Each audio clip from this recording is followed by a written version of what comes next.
Under the weight of the rope, the hemp rope groaned against the cliff edge as another wounded soldier disappeared into the darkness below.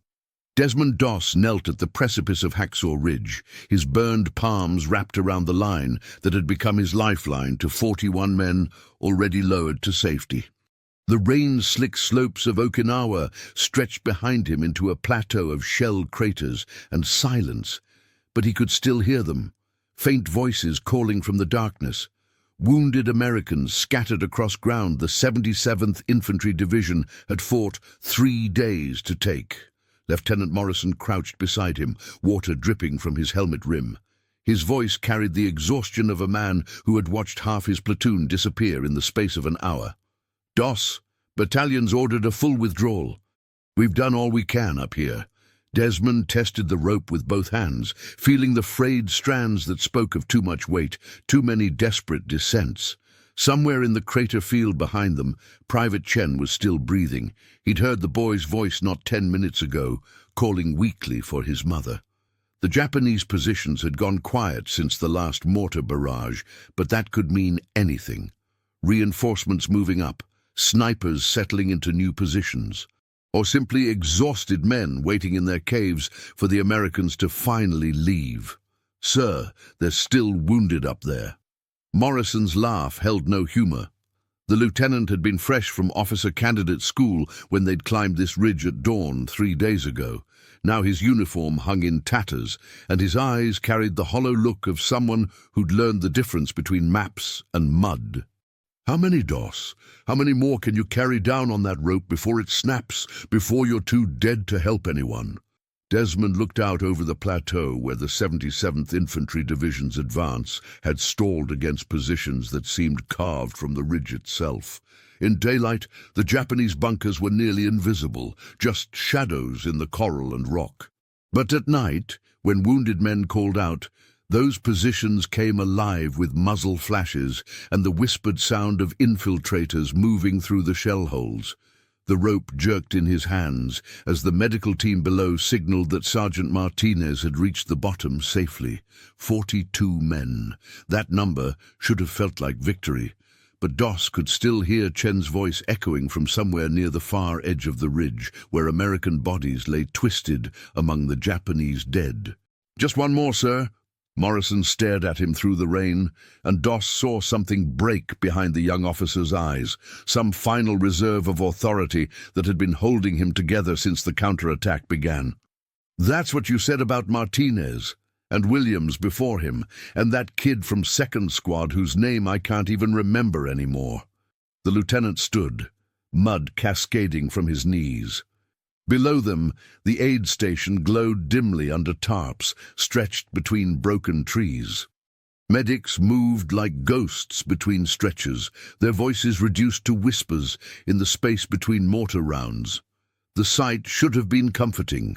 42 men receiving care who would have died on the ridge. But all Doss could think about was the silence spreading across the plateau behind him. "Battalion thinks you're already dead," Morrison continued. "Your name's on the casualty report I filed 2 hours ago. Officially, Combat Medic Doss was killed in action during the evening counterattack." The words hit harder than shrapnel. Doss looked down at his hands, still wrapped around the rope that connected him to the world below. His uniform was shredded, his helmet cracked from a near miss that had left his ears ringing for hours. Blood from rope burns had soaked through the makeshift bandages around his palms, and every muscle in his body screamed from the repeated strain of lowering grown men over a 100-foot cliff. But Chen was still up there, calling for his mother in 2 languages. "Sir, with respect, I'm not dead yet." Morrison's radio crackled with static and distant voices. Company headquarters wanting confirmation of the withdrawal. Artillery coordinates for a final barrage on the Japanese positions. Questions about personnel accountability and equipment recovery. The normal business of war reduced to numbers and grid references. The lieutenant keyed his handset, staring at Doss through the rain. "Bravo 6, this is Bravo 2. Confirm all personnel accounted for and ready for withdrawal. No friendly forces remain on the objective." Doss felt the lie settle between them like a physical weight. Officially, he no longer existed. The rope in his hands was now the only thing connecting him to an army that had already written his obituary. If stories like this make you imagine what you'd do under fire, tell us in the comments how you think you'd react in this situation, and stay with us for the next chapters. The rain turned to mist as Doss crawled back toward the sound of Chen's voice, the frayed rope coiled around his shoulders like a burden he couldn't set down. Behind him, the last elements of the 77th Infantry Division disappeared over the cliff edge, their boots scraping against stone in a rhythm that spoke of exhausted men grateful to be leaving Hacksaw Ridge alive. The plateau stretched before him in the darkness, pocked with shell craters that had filled with rainwater and worse things. He moved by sound and memory now, following the careful routes he'd mapped during 3 days of retrieving wounded under fire. The Japanese positions remained silent, but Doss had learned not to trust that silence. During the afternoon, enemy snipers had tracked his movement across the ridge, their shots arriving seconds after he'd rolled behind cover. They knew someone was still up here, still moving among the American dead. Chen's voice came from a crater near the eastern edge of the ridge, where 2nd Squad had been caught in the open during the dawn counterattack. The boy couldn't be more than 18, a replacement who'd arrived with the last supply drop before the Japanese cut the American lines. Now he lay somewhere in that maze of shell holes, probably gut-shot, certainly dying, calling for a mother 2,000 miles away in words that grew fainter each time Doss heard them. The rope shifted against his neck as he paused beside what had been Sergeant Williams' foxhole. The NCO had died here yesterday, clutching a photograph of his wife that was now scattered in pieces across the muddy ground. Doss had tried to gather the fragments before lowering Williams down the cliff, but there hadn't been time. There was never enough time for the things that mattered. A sound made him freeze, the soft scrape of equipment against stone. Japanese infiltrators, maybe, moving up from the caves to occupy positions the Americans had abandoned. Or it could be nothing, just the wind playing tricks with discarded gear. On Hacksaw Ridge, paranoia was just another form of prayer, and Doss had been praying constantly since he'd tied his first knot around a wounded man's chest. "Chen?" he whispered into the darkness. "Chen, where are you?" The response came from his left, weaker than before, but unmistakably alive. Doss adjusted his course, moving between shell craters filled with the detritus of modern war. Abandoned rifles, shredded uniforms, medical supplies scattered like seeds across ground that would never grow anything clean again. The 77th Infantry Division had taken this ridge at the cost of 2 companies, and now it belonged to the dead, and to one unarmed medic who couldn't bring himself to leave. He found Chen in a shallow depression that had probably saved the boy's life, providing just enough cover to avoid the machine gun bursts that had swept the plateau during the counterattack. The private lay on his back, both hands pressed against his abdomen, staring up at a sky invisible through the mist. Blood had soaked through his field dressing, but his eyes tracked movement when Doss appeared at the crater's edge. "Medic," Chen whispered. "I called for a medic." "I'm here," Doss said, sliding into the crater with his aid bag. "I'm here now." The boy's wound was bad, but not immediately fatal. Shrapnel had torn through his lower abdomen, missing the major arteries, but causing damage that would need surgical repair within hours. Chen had applied his field dressing correctly, but the blood loss was constant, and his pulse felt rapid and weak under Doss's fingers. "My mum," Chen said. "She doesn't know I'm here. Letters take so long." Doss worked in the darkness, changing the boy's dressing and preparing him for transport. The rope around his shoulders felt heavier now, loaded with the weight of 42 previous rescues and the knowledge that this one might be his last. His hands shook as he secured the harness around Chen's chest, not from fear exactly, but from the accumulated exhaustion of 3 days spent defying the basic mathematics of survival. "We're going down now," he told Chen. "Just stay quiet and let the rope do the work."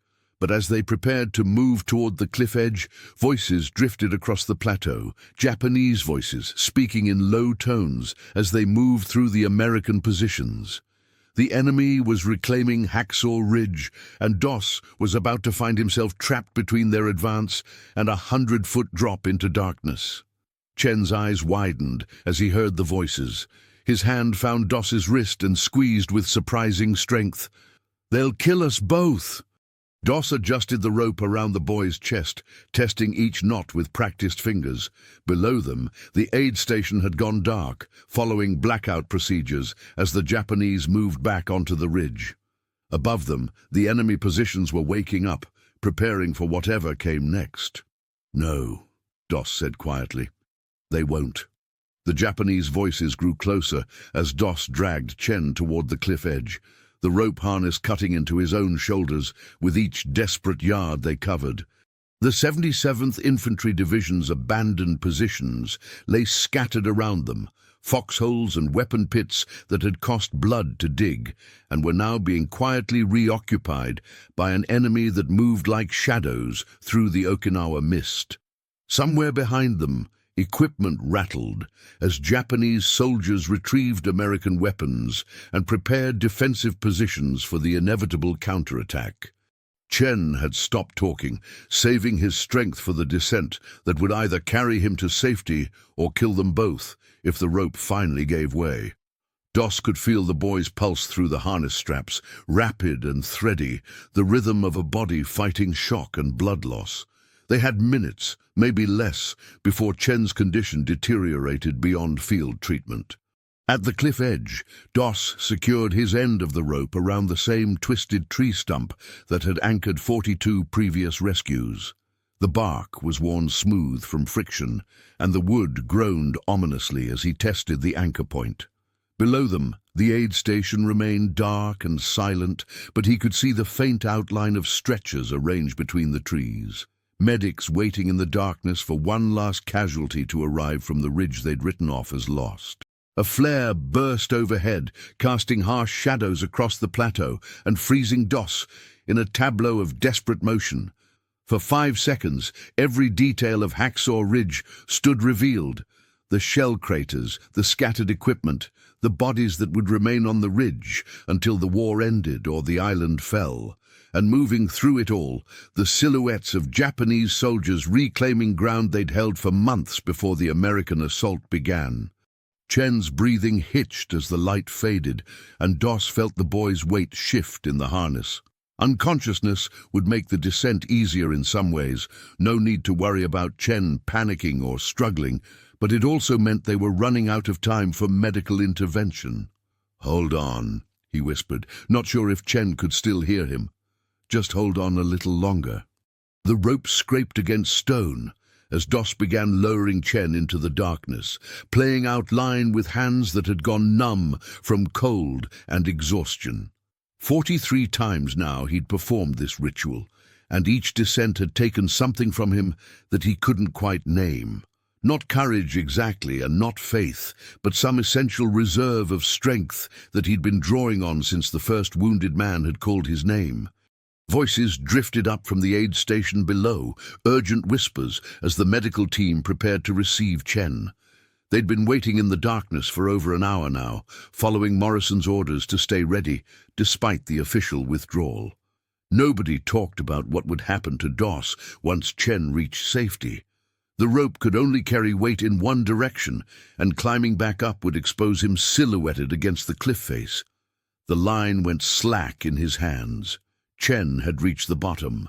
Doss felt a moment of relief so profound it nearly buckled his knees, followed immediately by the realization that he was now alone on Hacksaw Ridge, with an unknown number of Japanese soldiers spreading through positions that had cost the 77th Infantry Division 3 days of fighting to take. He began pulling up the rope, coiling it automatically as his mind worked through options that all seemed to lead to the same conclusion. The cliff face offered no handholds for climbing down without the harness. The Japanese would shoot him if they found him, and the rope that had saved 43 lives was about to become either his salvation or the instrument of his death. Footsteps approached through the darkness. Careful, deliberate movement that spoke of soldiers who knew this ground and weren't afraid of what they might find. Doss pressed himself against the tree stump that had anchored his rescue line, the coiled rope heavy in his arms like the weight of every man he'd lowered to safety. A Japanese voice called out, closer now, followed by the metallic click of a rifle bolt. They'd found the evidence of his work, the worn bark, the bloodstains, the clear signs that someone had been using this position for hours. In seconds, they'd have him surrounded with nowhere to run and no weapon to defend himself. Doss closed his eyes and began to pray, not for protection or rescue, but for forgiveness for the men he might have saved if he'd had more time, more rope, more strength to carry the weight of their lives down a cliff that had become both salvation and judgment. Would you follow the orders exactly, or trust what your own eyes and instincts tell you in a moment like this? Comment which path you'd take, and share this episode with someone who loves real human stories from history. The Japanese soldier appeared at the crater's edge like a ghost materializing from the Okinawa mist, his rifle trained on the space where Doss knelt beside the worn tree stump. For a moment that stretched into eternity, they stared at each other across a distance measured in heartbeats, an enemy infantryman and an unarmed medic, both equally startled by the encounter that should have ended with gunfire. The soldier was young, maybe 19, with mud-stained uniform and eyes that carried the same exhaustion Doss had seen in American faces for weeks. His rifle wavered slightly as he took in the scene. The rope, the blood-stained anchor point, the medical supplies scattered around Doss's position. This wasn't what he'd expected to find in the abandoned American lines. "Medic?" the soldier said in broken English, the word carrying a question rather than an accusation. Doss nodded slowly, not trusting his voice. The rope lay coiled in his lap, still warm from Chen's descent, and he found himself thinking about the 43 men who'd trusted him to lower them safely into darkness. The mathematics of war said he should be dead or captured by now, but something in the Japanese soldier's expression suggested a different calculation was taking place. More footsteps approached through the shell craters, and the young soldier called out in rapid Japanese. Doss caught fragments, words that sounded like orders or questions, but the tone remained conversational rather than urgent. Whatever was happening here didn't feel like the prelude to execution. A second soldier appeared, older and carrying the bearing of an NCO. He surveyed Doss's position with professional interest, noting the medical equipment and the obvious signs of repeated use. When he spoke, it was to the younger soldier, but his eyes remained fixed on Doss. "You help Japanese wounded?" the NCO asked in careful English. The question caught Doss off guard. During the 3-day battle for Hacksaw Ridge, he'd focused entirely on American casualties, following the tactical doctrine that said medics treated their own first and enemy wounded only after friendly casualties were evacuated. But now, surrounded by Japanese soldiers on a ridge that no longer belonged to the 77th Infantry Division, that doctrine seemed as fragile as the rope that had connected him to safety. "I help wounded," Doss said quietly. "Any wounded." The NCO studied him for a long moment, then spoke again to his subordinates. More soldiers materialized from the darkness, a full squad maybe, moving with the quiet efficiency of men who'd spent months defending these positions. They formed a loose perimeter around Doss, their weapons lowered but ready, while their leader continued his careful evaluation. From somewhere in the crater field behind them, a voice called out in pain, Japanese words that carried the universal language of suffering. The NCO's head snapped toward the sound, and Doss saw recognition in his expression. One of his men was wounded, probably had been wounded for hours, waiting in the darkness for help that might not come. "You come," the NCO said, gesturing toward the sound. "You help." It wasn't a request. Doss gathered his medical supplies and followed the Japanese soldiers through terrain he'd crossed dozens of times in the past 3 days, now seeing it from the perspective of the enemy who'd been defending it. The cave positions were more extensive than American intelligence had suggested, connected by tunnels that allowed movement without exposure to artillery. These men hadn't just been holding ground, they'd been living in it, making it part of themselves in ways the 77th Infantry Division had never managed. They found the wounded soldier in a bunker that had taken a direct hit from American mortar fire. His leg was badly mangled, probably beyond saving, but he was conscious and alert. When he saw Doss approaching with medical supplies, his eyes widened in surprise and something that might have been hope. Doss knelt beside him and began working, applying tourniquets and dressings, while the Japanese squad watched in silence. The medical techniques were the same, regardless of the uniform. Stop the bleeding, treat for shock, prepare for evacuation if possible. But the context was completely different. Every bandage he used here was one less for American casualties. Every minute he spent treating enemy wounded was time that could have been used reaching his own lines. The young soldier who'd first found him crouched nearby, watching the medical procedure with fascination. When Doss finished and the wounded man's breathing stabilized, the soldier spoke quietly to his NCO, who nodded and turned back to Doss. "He says you have good hands, gentle hands." Doss looked down at his palms, still raw from rope burns and stained with blood from 3 days of emergency medicine under fire. They didn't feel gentle, they felt used up, worn down to nothing but instinct and stubborn determination to keep working. "I've had practice," he said. The NCO studied the rope still coiled around Doss's shoulder, then looked toward the cliff edge where 43 Americans had been lowered to safety. When he spoke again, his voice carried a different tone, not the authority of a captor, but the professional respect of one combat veteran addressing another. "You go now. Your war here is finished."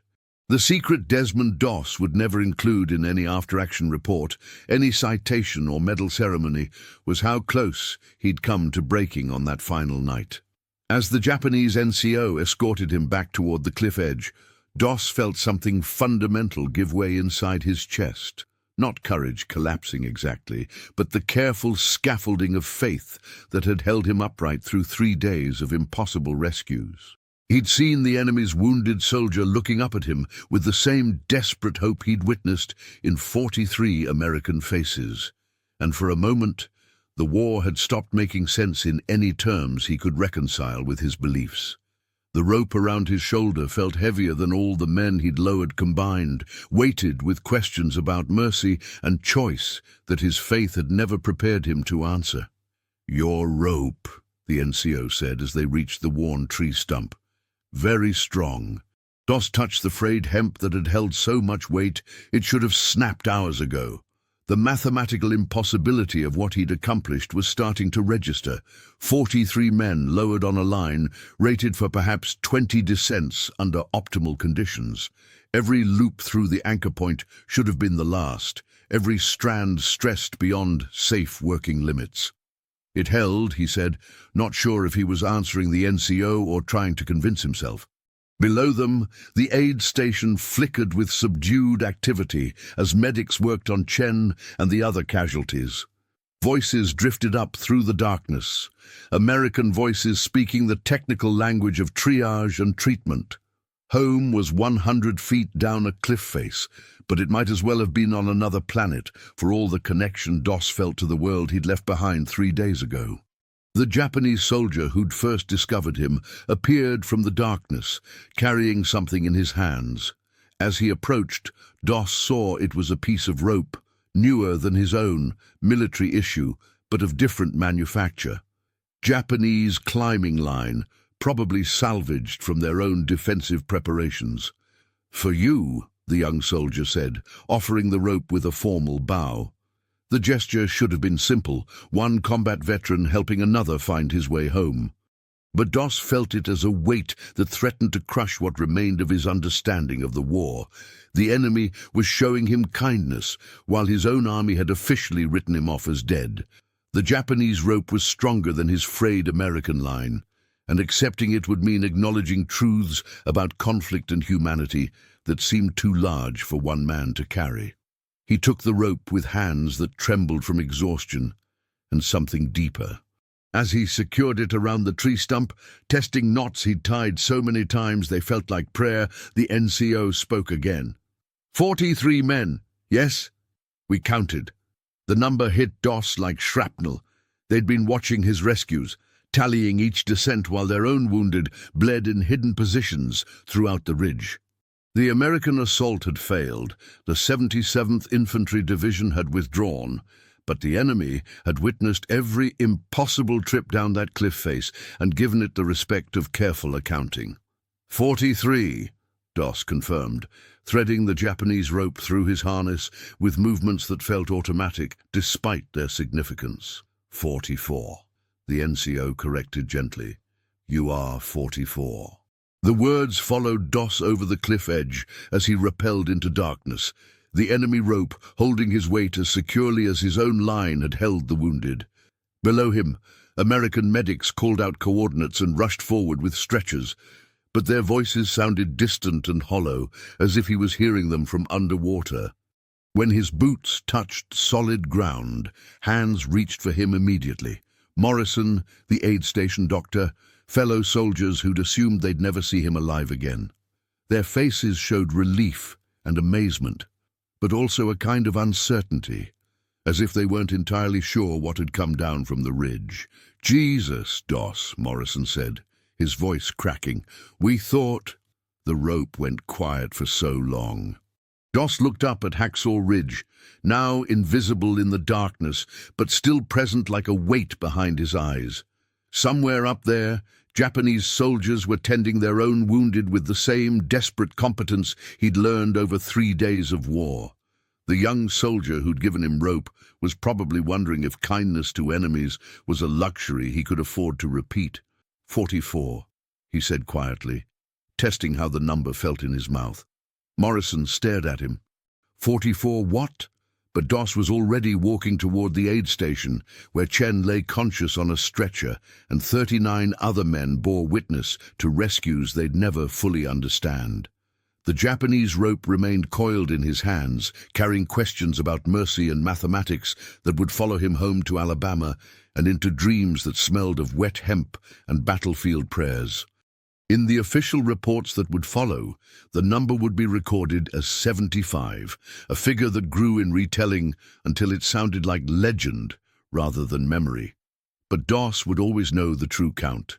43 Americans and 1 Japanese soldier who'd looked at him with hope instead of hatred, and the understanding that some kinds of weight never get lighter, no matter how far down the mountain you carry them.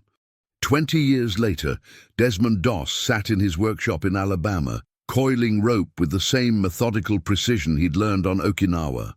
The hemp in his hands was different now, store-bought line meant for carpentry and farm work, but the muscle memory remained intact. Each loop fell into place with the efficiency of movements practiced under fire, when every second meant the difference between life and death on Hacksaw Ridge. The workshop door stood open to catch the evening breeze, and through it came the sounds of ordinary life. Children playing in distant yards, cars passing on the county road, the comfortable murmur of a world at peace. But when Doss closed his eyes, he could still hear other sounds. The whispered prayers he'd said before each descent, the scrape of rope against stone, the voices calling medic from darkness that seemed to swallow everything except the need to keep moving forward. The citation for the Medal of Honor sat framed on the workshop wall, its formal language describing events that felt simultaneously too large and too small for the words used to contain them.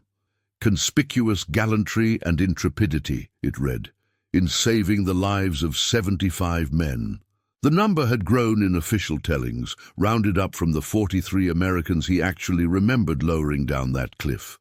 Nobody mentioned the Japanese soldier he'd treated in the bunker, or the rope that enemy had given him for his own descent. A knock at the workshop door interrupted his thoughts. Morrison stood in the doorway, older now, and wearing the casual clothes of a civilian, but still carrying himself with the bearing of someone who'd learned leadership under fire. The former lieutenant visited every few months, usually without calling ahead, as if he needed to confirm that DOS was still real and not just a story the war had left behind. "Working late again?" Morrison asked, settling into the chair DOS kept for visitors who understood why conversations about the war needed to happen in spaces filled with tools and rope. "Can't seem to sleep when it rains," DOS admitted. "Keeps bringing things back." Morrison nodded. He'd never talked about his own dreams, but DOS had learned to recognize the signs in other veterans, the way their hands moved when they thought nobody was watching, testing knots that no longer needed to hold weight. The way they paused in conversations when aircraft passed overhead, still listening for the whistle of incoming artillery. "Got a letter from Chen last week," Morrison said, pulling an envelope from his jacket pocket. "He's a doctor now. Pediatrics. Says he thinks about that night every time he has to tell parents their kid is going to be okay." DOS took the letter, recognizing the careful handwriting of someone who'd learned English as a second language. Chen wrote regularly, updating him on medical school, marriage, children, the ordinary milestones of a life that might have ended in a shell crater on Okinawa if not for one frayed rope and a medic who couldn't bring himself to leave wounded men behind. "He still asks about the others," Morrison continued. "Wants to know if you keep in touch with all 43. The number hung between them like a challenge. Both men knew the official count was higher, but they also knew that numbers became fluid when filtered through military bureaucracy and public memory. The story of Hacksaw Ridge had taken on its own life in the decades since the war, growing into something larger and more mythical than the scared young man with rope burns who'd prayed his way through 3 days of impossible rescues. "Some," DOS said quietly. "The ones who want to remember." Rain began pattering against the workshop roof, and DOS felt his hands tighten involuntarily around the rope he'd been coiling. Morrison noticed the gesture and reached into his other pocket, pulling out something wrapped in faded cloth. "Found this when we cleaned out the battalion archives," he said, unwrapping a piece of hemp rope about 3 feet long. "Thought you might want it back." DOS took the rope fragment, recognizing immediately the different weave and slightly different color that marked it as Japanese manufacture. Morrison had kept it for 20 years, probably never entirely sure why, until age and distance had given him perspective on what had really happened that night on the ridge. "You never mentioned this in any of your interviews," Morrison said carefully. "The rope they gave you for the descent seemed like the kind of detail that might complicate the story." Morrison laughed, but there was no humor in the sound. "Complicated. Yeah, that's one way to put it." They sat in silence as the rain intensified, each man lost in memories of a ridge in Okinawa, where the mathematics of war had temporarily suspended themselves to allow impossible things to happen. DOS wound the Japanese rope around his fingers, feeling the craftsmanship of an enemy who'd shown him kindness when his own army had written him off as dead. "You know what I think about most?" Morrison said eventually. "Not the medals or the citations, not even the men we saved. It's how quiet the ridge got after we brought you down. Like it was finally empty of everything that needed to happen there." DOS nodded, understanding. The silence had been the hardest part to carry home. Not the sounds of battle or the voices calling for help, but the absolute stillness that followed when everyone who could be saved had been saved, and the war moved on to other ridges and other impossible choices. Outside, the rain continued its gentle percussion against Alabama soil, but in the workshop, 2 old soldiers sat with rope and memory, carrying the weight of a night when humanity had briefly outweighed the machinery of war. The official histories would remember Hacksaw Ridge as a story of individual heroism, but DOS and Morrison knew the truth was more complicated. About ropes that shouldn't have held, enemies who chose mercy over mathematics, and the price of being the last man to leave a place where too many good people had already died. In the morning, when the rain stopped and the ordinary world reasserted itself, they would return to their separate lives. But for now, they sat in comfortable silence, two witnesses to impossible things, coiling rope and remembering the weight of men who trusted them to lower them safely into whatever darkness waited below. If this story reminded you that behind every medal, there's a human being carrying memories we'll never fully see, subscribe to the channel, tell us which country you watch from, and invite someone to revisit history with us in the next story.